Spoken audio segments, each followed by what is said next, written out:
Ce jour dédié pour la révélation de l'âme de Frej Ben Yasmina Zichrono Livracha, de mémoire bénie, la question de David.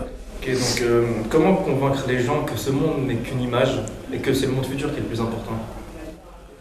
Ce monde qu'une image, Enfin, ça ça vaut rien, quoi. ne vaut pas grand-chose par rapport au monde futur. Une chose vraie, c'est une chose qui est. J'explique j'ai expliqué depuis le début, comme ça. Quelqu'un dit un mensonge. Je m'appelle Philippe Durand. Pourquoi c'est un mensonge? Parce que dans la réalité, il n'y a pas de réalité pareille. C'est faux. Quand on dit c'est faux, il n'y a pas de réalité pareille que ce monsieur-là, barbu à l'Yeshiva, s'appelle Philippe Durand. Non, on l'appelle Ron Shaya. Attends, si je dis je m'appelle Ron Shaya, ce qu'il faut en parenthèse, je m'appelle Ron Moshe Shaya, d'accord, mais quand je monte à la Torah, je dis je m'appelle Ron Moshe Shaya. On dit c'est vrai. Pourquoi? Parce que dans la réalité, c'est comme ça. Alors, ce qui est vrai est ce qui est réel, ce qui est faux, ce qui n'est pas réel. Quand on dit que Dieu il est vrai, c'est-à-dire qu'il est réel. Maintenant, aucune réalité ne peut se mesurer à celle de Dieu. Pourquoi? Parce qu'une réalité, elle sera toujours éphémère. Je dis c'est un mouchoir. Vrai ou faux? Vrai. Donc il y a une réalité maintenant, parce qu'en réalité il y a ici un mouchoir. Cette réalité, combien de temps elle dure? Combien de temps il tient le coup ce mouchoir? Dans 400 ans, il sera déjà poussière. T'en prends l'univers entier. Combien de temps il a encore à exister? Un certain temps. Quelques milliards d'années? Ok. Un beau jour ça s'arrête, d'accord, on a la planète Terre, le Soleil, tout ça, ça devient une supernova, etc. Il n'y a plus rien. C'est assez rapide, 15 milliards d'années, je crois, 15 millions d'années, c'est assez rapide. Je ne sais plus. Relativement à l'éternité, c'est rien. Vous avez tous fait un peu de maths dans votre vie. Combien ça vaut un milliard par rapport à l'éternité? Rien. C'est-à-dire que tu n'as aucune réalité ici qui soit réelle relativement à Hachem. Or, on a une tendance, chaque être humain, d'amour de soi-même, d'amour de vie. On veut être. Tu ne peux être que si tu es branché à ce qui est. Si tu branches à autre chose, tu es très très très peu. Donc Dieu étant vrai, veut me donner comme mérite, récompense de mes actions, pas une réalité qui est bancale. Ça serait un mensonge. Ça serait un mensonge. Ça serait affreux que Dieu, qui est éternel, me donnerait comme cadeau pour un mitzvot une belle voiture. Le gros lot à la loterie. Qu'est-ce que ça vaut? Par rapport à l'éternité, ça serait vraiment... C'est la chose, on m'aurait roulé. Donne-moi la réalité qui est. Plus que tout. Donc Dieu étant vrai, ne peut pas promettre de donner une réalité dans ce monde. Dans le monde de l'éternité. Ce qui est juste, ce qui est vrai. Il est vrai aussi qu'il y a certaines mitzvot, qu'il est écrit qu'on a le capital dans le monde à venir, on reçoit déjà des dividendes, des intérêts dans ce monde. Il écrit autre chose aussi, que celui qui ne veut pas du Olam Haba, il dit à Dieu, je ne veux pas. J'ai une tante. Elle commence à vieillir maintenant. Bon, maintenant c'était... elle a fait les 400 coups dans sa vie. Elle a dit, elle vient d'une famille orthodoxe à la base. Elle a tout plaqué. Elle dit clairement, moi je veux Olam Hazé, je veux pas Olam Haba. Elle le dit. Quelqu'un qui vit ainsi, besoin de le dire, quelqu'un qui vit ainsi. Il dit, moi je ne crois pas au Olam Haba. Et Dieu juge qu'il n'y a pas part, ce qui est terrible. Tu viens comme un animal. Le jour où il meurt, l'animal, il meurt, terminé. Ça a eu été, et ça ne sera plus. Il dit, je veux être comme ça. Et Dieu le juge qu'effectivement, il n'a pas droit au Olam Haba. Dieu nous en préserve d'une chose pareille. Il n'y a pas de personne qui n'a pas fait de mitzvot sur terre, qui n'a pas fait des choses bien. Un jour, il a donné de saka à quelqu'un, il a aidé une grand-mère à traverser la rue, il a fait un sourire à quelqu'un, enfin, il a fait des mitzvot. Qu'elles deviennent des mitzvot. Il a un mérite. Et toi, tu l'as retiré du monde des mérites. La Torah écrit, dans Parashat Vaetchanan, à la fin, l'avant-dernier verset de Parashat Vaetchanan, Dieu ne tarde pas à payer le mécréant, sur sa face, il le paye. Dieu ne tarde pas à payer le mécréant, il ne va pas attendre Olam Haba, il le paye dans ce monde. Pour le perdre du monde à venir. C'est-à-dire, si tu vois le type vraiment mécréant, l'ordure, et tout va bien dans sa vie. Entre nous, je n'ai pas vu ça, hein, parce qu'eux aussi souffrent terriblement. Mais admettons, d'accord? En tout cas, à nos yeux, il a 5 voitures, 5 maîtresses, 5 paquebots et 5 psy, d'accord? Il est heureux, on dit. En tout cas, il fait les 400 coups et tu vois que ça marche. Alors, il est où Dieu? Mon cher ami, Dieu est juste. Un type comme ça, il mérite d'être au Olam Haba? Pas. Attends, il a des mitzvot. Il a donné une fois un peu d'argent par-ci, etc. Il a donné une grand-mère comme Julie, etc. Eh bien, Dieu le paye dans ce monde.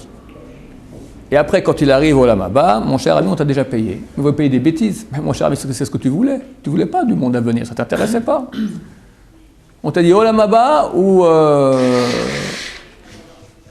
Miss Machin, comment on dit, une femme bien, d'accord? Miss Machin qui est très bien. T'as vu, Miss Machin, c'est quoi votre Olam Haba? Qu'est-ce qu'on fait là-bas? On dit la Torah. Ouh là là là là là là.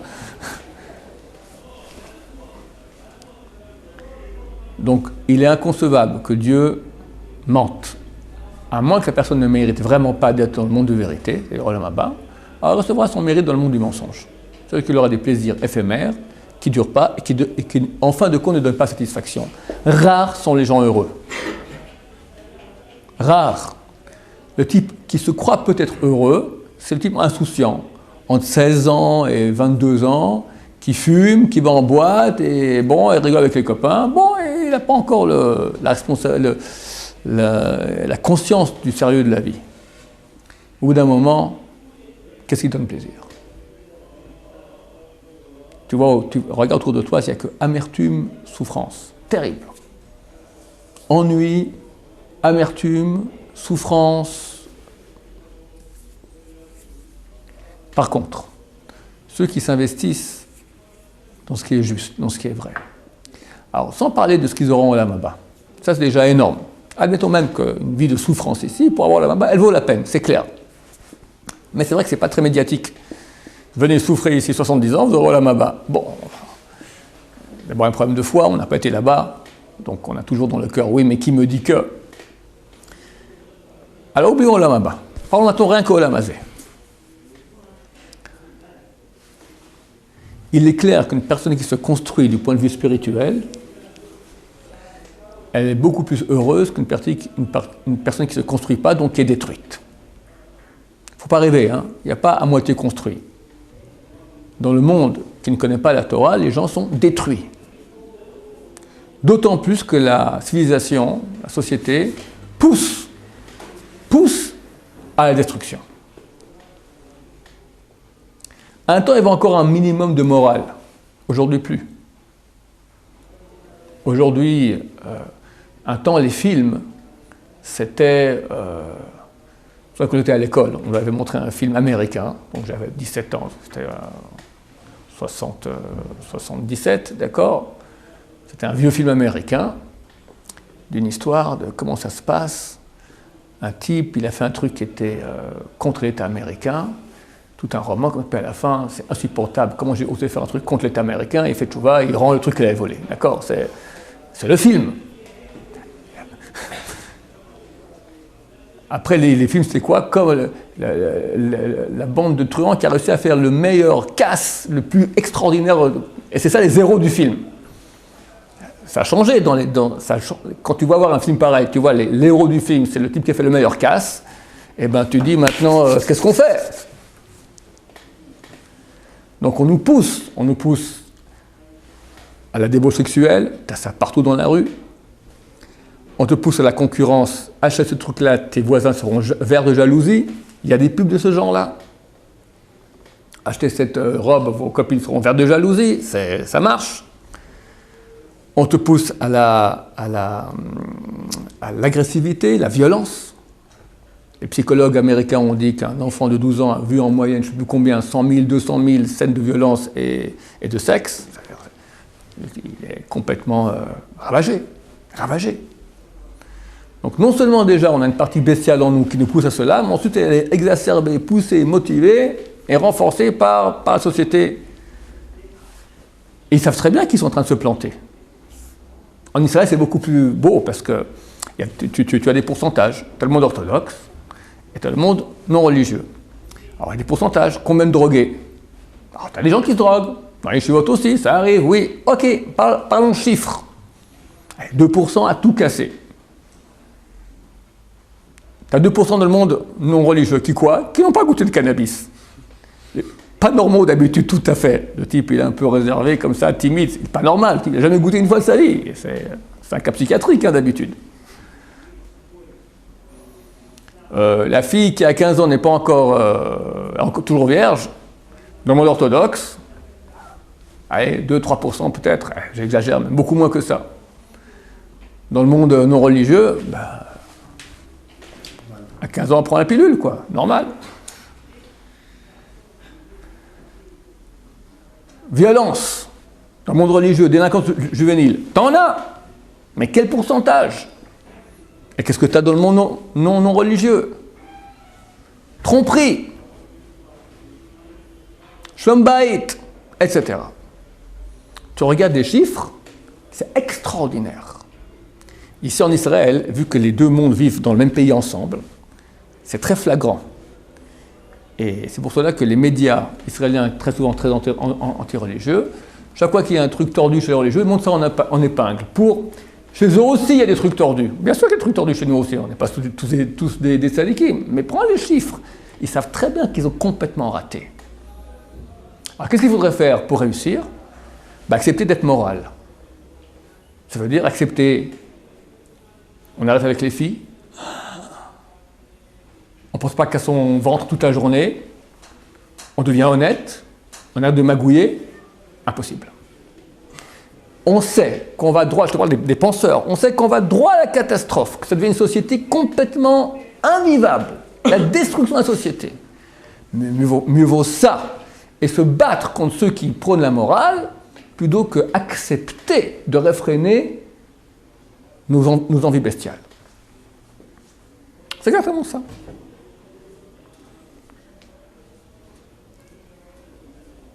Donc tu diras à ces gens-là, c'est vrai qu'on aura moins droit à ce que tu appelles les plaisirs de ce monde. Mais regarde, à court terme, à quoi ça amène? Quelqu'un qui était débauché toute sa vie, toute sa jeunesse, il se marie. Comment il vit avec sa femme? Puis un beau jour, sa femme, elle vieillit, et vite, parce que son standing à lui, c'est comme ça. Il doit être sacrément solide pour pas à 40, 45 ans, 50 ans aller voir à côté. Et combien j'entends d'histoires pareilles? Combien? Chez les non-religieux. Hein? Chez les non-religieux. Chez les non-religieux, bien sûr. Chez les non-religieux. Sans parler des pubs qui te proposent aujourd'hui sur Internet, les pubs qui te proposent ça, c'est vrai que c'est bien pour le couple, de prendre un peu d'air. Destruction. Alors les enfants au milieu, ils voient papa trompe maman. Combien m'écrivent que papa regarde des films sur Internet, j'ai surpris. Et maman ne dit même pas que son mari ne la touche même plus. Ne la touche même plus. Plus beaucoup en tout cas. Internet c'est plus rentable. Rien que ça. Alors, les enfants qui voient ça, mais quelle destruction tu as dans le couple. Dans la famille, les enfants, rien que ça. Pourtant, le type ne sait pas travailler. Donc il a un ego énorme. Il se met en colère. Il insulte. Il est invivable. On ne peut pas le croire. C'est un magouilleur sans cesse. Il ment par-ci, par-là. Alors tu as des gens moraux hors de la Torah, oui, mais très très peu. Et beaucoup moins, de qualité beaucoup moindre que l'exigence de la Torah. Il y a des gens chez les religieux qui sont complètement non moraux, des grands tordus, il y en a. Évidemment, c'est très tentant, parce qu'un type qui est habillé religieux, on attend de lui qu'il soit sadique. Donc un tordu, un magouilleur, qu'est-ce qu'il fait? Il s'habille en sadique. Alors tu as beaucoup de magouilleurs habillés en sadique, il y en a. Mais néanmoins, c'est clair que si tu fais une étude statistique dans le monde, tu n'as aucune communauté au monde dans laquelle tu as autant de sadikim au mètre carré. La densité la plus grande en quantité et en qualité. J'avais fait une fois un cours, ça s'appelle l'Empire du bien. 2 cours, 2 fois une demi-heure. J'ai fait ça il y a 10 ans, pour le faire maintenant, ça sera encore mieux. J'ai pris le bottin téléphone religieux, orthodoxe en Israël. Tu as les pages rouges au milieu, Gmachim, les organismes de prêts gratuits. De prêts gratuits. L'argent, mon voisin, il a un Gmach de quelques, je ne sais plus, 10 millions, 100 millions de dollars, plus. Tous les gens qui ont un peu d'argent liquide lui donnent à lui, plutôt que de recevoir 0,1% de la banque par année, là, tu reçois des pourcents dans le ciel. Alors tu donnes ton argent, tu le reprends quand tu veux, tu prêtes à des pauvres. Donc les gens vont taper la passe, cette fois, dans 3 mois d'attente, tu reçois maintenant pour 1 an, pour 2 ans, 30 000 $, 50 000 $, 100 000 $ de prêt, sans intérêt. Ça, c'est un grand gmar. Mais tu as des centaines de petits gmarim. T'en as aussi, de 2 000 à 3 000 euros. Tu as besoin d'attendre 500 €. Tiens, voilà, tac. Sans intérêt. Après, je ne vais pas faire tout le cours, mais j'ai pris le bottin. Tu as des pages et des pages. Tu en as qui prêtent, tu es bloqué avant Shabbat sans chalot. On prête des chalot. Tu as besoin maintenant on a eu 8 enfants, on n'a jamais acheté un landau. Un landau, il faut acheter un petit lit comme ça, c'est de l'argent. On va prendre au gmar, 6 mois, l'enfant est dans le landau, après on rend. Tu fais des simra chez toi, tu as besoin maintenant de table, tu as besoin de chaises, tu as besoin d'une tronçonneuse, je ne sais pas quoi. Tu as besoin de petites vis dans les lunettes. Tu as besoin, au milieu de la nuit, ton enfant en train de brailler, on ne retrouve plus la sucette. Gmar de sucette. De biberon, dans mon immeuble, ma cousine a un gmar de biberon. De sucette aussi. Il faut tous les modèles. Parce qu'ils sont habitués à leur sucette, les enfants. Mais nous autres trop grands, ils se mettent à brailler, d'accord. Mais c'est extraordinaire, tu as des milliers de gmachim. Dans quelle société au monde tu as un truc pareil? Des gens qui, gratuitement, rien que pour la mitzvah de faire du bien, prennent de leur temps, achètent des choses pour prêter aux gens. Tu as une valise de mariage. Tous les mariages de mes filles, valise de mariage, tout ce qu'il faut dedans. Les confettis, les machins avec les bougies, tout ce que tu veux imaginer possible. Le verre à casser, le verre du kidouche, etc. Des tas d'idées, je sais plus. C'est extraordinaire. Gmach médical. Counseling médical. Counseling de droit. Des gens qui donnent de leur temps, des gens spécialistes donnent de leur temps pour aider. Dans quelle société tu as ça? Maintenant, quelqu'un qui se travaille toute la vie pour être à l'image de Dieu, il parle droit, il est bon, il ne se met pas en colère. Mais sa vie est un bonheur. Il a réussi à maîtriser, c'est vrai qu'il y a un effort à fournir, mais il a maîtrisé l'animal qui est en lui, il a développé l'ange qui est en lui. Qui est plus heureux? Aucun être humain qui se comporte comme un animal, qui satisfait ses envies animales, en fin de compte n'est heureux. Jamais. Personne ne le supporte. Peut-être on le respecte par peur, par envie, par pouvoir, peut-être on a de l'argent, quelque chose, mais une vraie amitié, un vrai amour, c'est impossible. Il n'est pas capable de faire une chose pareille. Donc, voir un peu plus loin que le petit bout de notre nez animal. Les gens qui te parlent ainsi, c'est qu'ils ils ont des envies, ils ont des habitudes, ils ne veulent pas en bouger. Des fois, ils sont un peu religieux. C'est aussi une envie. Ils ont un passé, une tradition de leurs parents et grands-parents. Alors, quitte à devenir goy complètement, ils n'ont pas le courage de le faire. Ils aimeraient le faire au niveau bestial complètement. Ils le font en cachette. Mais il y a aussi comme une tradition, donc on fait un moitié-moitié comme ça. C'est le pire de tout. Mieux vaut complètement non religieux, un jour il fera le chouva et il reviendra comme il faut. Bon, je ne sais pas s'il faut quelqu'un lui dire ça et qu'il devienne non religieux complètement. Il ne reviendra plus jamais, lui. Au niveau de la méthode, d'accord, quelqu'un qui fait un moitié-moitié, moi je suis très bien, qu'est-ce que je fais? Je fais Shabbat, je mange kasher, je ne dérange personne. Mais où est ton travail personnel pour ressembler à Dieu? Que dit la Torah? Elle dit comment manger kasher, faire Shabbat? C'est 2 phrases dans la Torah, ça. On te dit de ne pas mentir. On te dit d'être humble. On te dit d'être honnête, de ne pas magouiller, de ne pas voler, de ne pas te mettre en colère. de prier, pas réciter à la synagogue en discutant avec les copains, réciter les pages du bouquin, blablabla, mais des gens comme ça ne bougent même pas. 1 sur 2 de ce type de gens, quand ils prient, les lèvres ne bougent même pas. C'est trop fatigant, répondre Amen. Comme ça, je vois des gens, une fois aussi, même ici à Yeshiva. C'est dur. T'imagines l'effort, il y a au moins 10 muscles qui doivent s'actionner. L'effort de concentration, Amen, il faut 3 lettres. C'est comme ça. Dieu ne demande pas qu'on récite, ou qu'on chauffe les bancs. Prie. Prier, c'est dur. D'abord, comprendre que j'ai rien et tout dépend de Dieu. Et être en situation de créature face à son Créateur. Et le supplier, l'implorer. Mais combien c'est grand. On a la chance de pouvoir s'adresser à Hachem. Penser à Hachem. Pouvoir s'adresser à lui. Alors, c'est des choses qu'il faut développer chez l'être. Je vais parler maintenant d'une autre partie, ça ressemble aussi.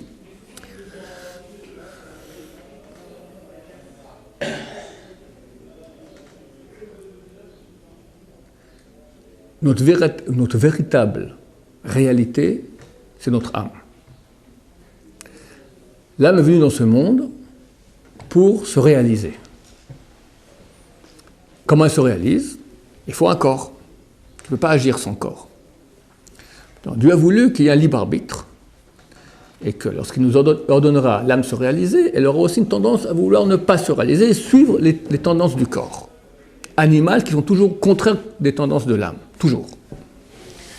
Et dans ce choix, quand tu feras le bon choix, qui nécessite forcément un effort par rapport à l'âme bestiale, en cela tu reçois ta récompense, en cela tu es. C'est toi-même qui t'es construit. Donc si je schématise, c'est comme un cavalier et un cheval, qui est l'accessoire, qui est l'essentiel. L'essentiel, c'est le cavalier. Le cheval est là pour servir le cavalier. Le cheval, c'est le corps, avec ses envies. Le cavalier, c'est nous, notre âme. Maintenant, le problème est que Hachem a fait en sorte que lorsqu'on va naître, le chevalier est endormi.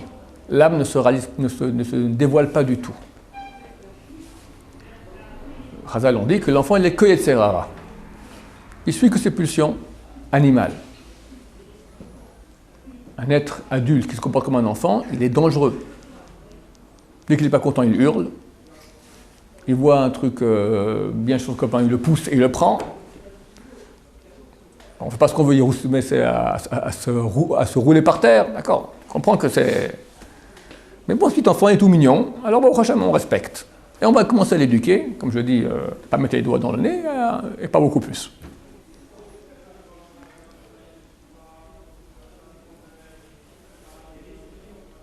Si on reste à ce niveau-là, d'éducation qui n'en est pas une, quand l'âme va commencer à se réveiller avec l'âge, elle va lui dire c'est pas bien. Il est tellement habitué, il sent qu'il faut comprendre. C'est pas qu'il y a un cavalier à qui on donne un cheval, et le cheval est un être étranger. C'est moi-même. Quand je dis je, qui parle? Le cheval ou le cavalier? Il y a 2 personnes en moi. La majorité des cas, c'est le cheval. Je suis fatigué, je n'ai pas la force, ça me saoule, c'est dur, je n'ai pas envie. Qui parle? Ce sont tous des discours chevaliens. L'âme, elle dit il faut.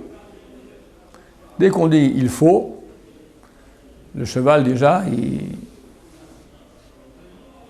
supporte pas. Alors si on a éduqué l'enfant depuis qu'il est petit à travailler son cheval, à obéir au cavalier, alors il va commencer. Au bout d'un moment, il devient le cheval de la reine d'Angleterre. Pic, pic, pic. Ça veut dire il est super discipliné. Et il va servir la reine d'Angleterre. C'est pas n'importe qui peut aller sur ce cheval-là. Un cheval qui est discipliné, je le maîtrise, il va servir à mon âme. Et l'âme a besoin du cheval. Et pour finir, quand on part après le décès, on part au Lamaba, l'âme le chevalier, le cavalier, il part au Yamaba, le cheval, il meurt, il va dans la tombe. Mais la résurrection des morts, la raison profonde de résurrection des morts, c'est que Dieu veut donner aussi un mérite au cheval. Alors on fait redescendre l'âme dans le cheval pour qu'elle naisse et qu'elle profite aussi, elle, de l'éternité du bonheur avec Hachem. Mais si au contraire, on ne va pas maintenant permettre au cavalier de se dévoiler, de se développer, de se réaliser, parce que le cheval prend toute la place, et dès que le chevalier dit quelque chose, le cheval lui fait un looping en l'air, alors qu'est-ce qui reste de nous? Un cheval. Et celui qui dit « je veux toute la journée », c'est le cheval. Alors, ce type-là qui veut vivre comme un cheval, explique-lui que la qualité de vie d'un cheval, elle est bien moindre qu'un être humain, qu'un cavalier.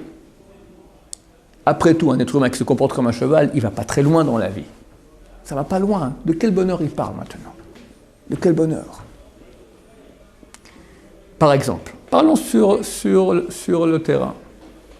Une des choses qu'on vante le plus dans le monde non religieux, c'est l'amour. Je crois qu'il n'y a aucune chanson dans laquelle on parle d'autre chose que l'amour. Bon, alors. Ça devrait être une chose très répandue, très prisée, très réussie dans le monde non religieux. De mon temps, il y avait encore un peu, peut-être encore l'amour. Aujourd'hui, je ne sais pas si ça existe. Aujourd'hui, on drague et on finit rapidement physiquement. C'est vraiment chevalien et pas beaucoup plus. Mais mettons même l'amour, les Shem Shamaim, un vrai amour désintéressé. On s'aime, on se marie, on s'aime, etc. Est-ce qu'aujourd'hui, un mari dans le monde non religieux qui ne regarde pas d'autres femmes? Un temps, ma femme a rencontré une ancienne copine de jeunesse. Elle s'est mariée, puis après 20 ans, le meilleur copain de son mari lui a dit que je ne peux pas encore cacher ça, ça fait 20 ans que ton mari te trompe. Et déjà à l'époque, elle avait dit à ma femme, c'est dur de tenir le mari, c'est dur de tenir les maris. Quelle est la souffrance d'une femme qui doit toujours plaire à son mari, de peur que son mari... Elle est en concurrence avec toutes les femmes du monde. Or, quand tu as 20 ans, tu es en concurrence, puis tu as bien été nanti par la nature. Ok, tu fais la concurrence, c'est bien. Mais à 40 ans, ma chère dame, fini. Mais c'est pareil pour nous. Hein? C'est pareil pour nous. Pareil pour nous. Bon, la femme, d'habitude, elle regarde moins les hommes que les femmes. La tentation de regarder une femme chez l'homme est beaucoup plus grande. Beaucoup plus grande. Mais si tu dis que c'est réciproque, j'ai aucun problème là-dessus. Alors, combien d'efforts doit faire le mari pour que sa femme le regarde? Et vas-y manucure, vas-y pédicure, et vas-y machin. De quel amour tu parles? Oui, quoi? Ça a duré 1 ou 2 ans qu'on s'est mariés, c'est tout. Puis, allez, 10 ans. Mais on a 50 ans à vivre ensemble. Tu dois avoir peur. Il n'y a pas de confiance, il y a une jalousie, il regarde. C'est terrible. Alors, je te parle maintenant une notion, pas parmi 10 000 autres, l'éducation des enfants. Qu'est-ce que tu éduques? Il y a un sens à la vie. Et ton fils te dit maintenant pas pourquoi, c'est pourquoi on vit. Tu lui dis, pour être heureux, tu vas travailler, tu auras ton bac, tu auras une famille, tu seras heureux. C'est ça le but de la vie. Travailler pour avoir son bac, et après avoir un métier, une paye, et quoi? C'est minuscule, c'est un mensonge terrible. Rien marche aujourd'hui. J'ai un ancien élève qui me voit dans le bureau, il était dans la finance et dans les banques, il m'a dit, c'est tout de la magouille. Du plus haut au plus petit. C'est toutes les États magouilles. Il m'a dit simplement, les grandes firmes, elles ont 50 avocats qui travaillent pour eux, donc ils sont inattaquables. Donc même quand l'État veut attaquer, tous les magouilleurs attaquent les moyens. Les grands ne peuvent rien faire contre eux. C'est tout le monde de magouille, c'est tout un monde de mensonges. Et Hachem a demandé à un peuple, à toute l'humanité, mais en tout cas à nous, il nous demande aussi, toi tu vas être différent. Un peuple saint. C'est une mission extraordinaire. Alors c'est vrai qu'un saint, alors il ne peut pas goûter à toutes ces choses qui sont peut-être alléchantes pour l'animal qui est en nous. Je dis encore une chose supplémentaire. Chazal, on dit une petite phrase. Comme Chazal, il dit toujours des choses en petit et ça contient énormément. David Ameller, il a demandé à Dieu pourquoi dans la Hamida, dans la prière, c'est marqué, on dit Eloké Abraham, Eloké Yitzhak, Eloké Yaakov et pas Eloké David. Et c'est la 4e roue du chariot divin. On aurait dû dire Eloké David. Il répond parce que eux, je les ai éprouvés. Ils ont eu des épreuves qui sont réussies, pas toi. Alors, éprouve-moi. Tu ne tiendras pas le coup. Éprouve-moi quand même. Écoute, tu demandes, je t'éprouve. Mais je vais être gentil avec toi. Je vais te dire sur quoi je t'éprouve et quand je t'éprouve. Je t'éprouve aujourd'hui avec une femme. C'est beau. Tu reviens aujourd'hui, tu auras une épreuve aujourd'hui avec une femme. Bon, qu'est-ce que je fais? Je m'enferme dans les toilettes, je mets tous les cadenas, je mets 10 gardes de corps autour, j'attends que la journée passe, je bouge pas, et puis voilà. Il est dans sa chambre, il tourne la tête, il voit la femme du voisin sur le toit en train de prendre une douche. Il l'invite à boire un pot et fait un interdit avec elle. Comment il a péché? Il s'est dit, si jamais une envie vient, peut-être je ne pourrais pas me retenir, qu'est-ce que je vais faire? Je vais assouvir toutes mes envies maintenant. Il a plusieurs femmes, et il a eu des relations avec ces femmes. Comme ça, du point de vue physique, il est calme. Donc même si maintenant il y a une proposition, il sera moins attiré.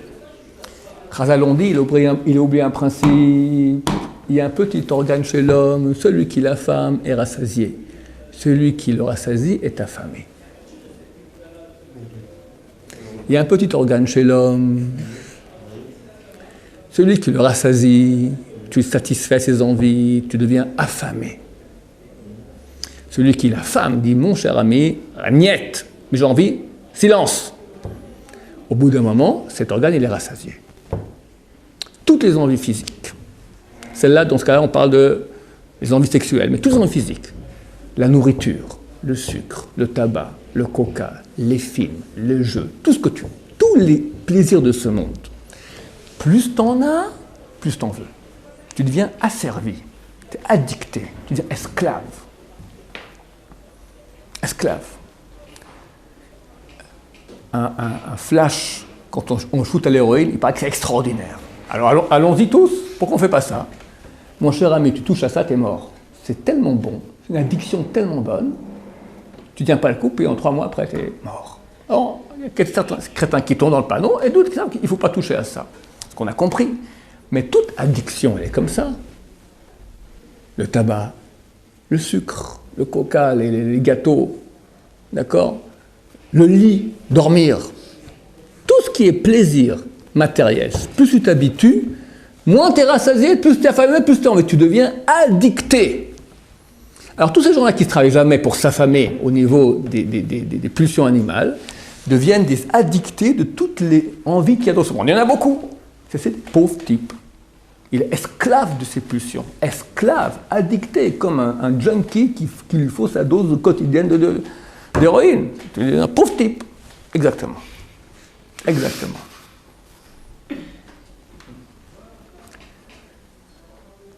Bon, il faut renforcer ça beaucoup parce que nous tous sommes dans la bataille. Comprendre qu'on a beaucoup plus à gagner en servant Hachem comme il le veut. Baruch Adonai, l'Oman Amen.